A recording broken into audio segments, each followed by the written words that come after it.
muli. Ako nga pala si Jan Aldred Berin at ang aking uulat ay tungkol sa ponemang katinig. Ang mga ponemang katinig ay mahalaga sa pagbuo ng mga salita at tunog sa wika. Ang tamang pagbigkas at pagkilala sa ponemang ito ay mahalaga upang maunawaan at may pahayag ng wasto ang mga salita at pangungusap. Dahil sila nagbibigay ng pagkakaiba sa mga salita na binibigkas natin.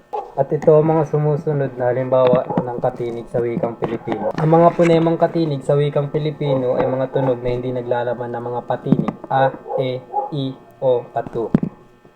Dahil ang katinig ay isang tunog na nabubuo sa pamamagitan ng pagbabanggit gamit ang labi, dila at iba pang bahagi ng bibig at lalamunan.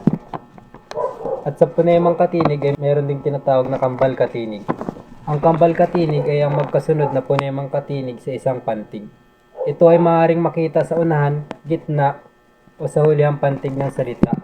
Ang isang halimbawa dito ay ang salitang blanco. Ang magkasunod na katinig dito ay ang B at L. At yun ang naging kambal katinig.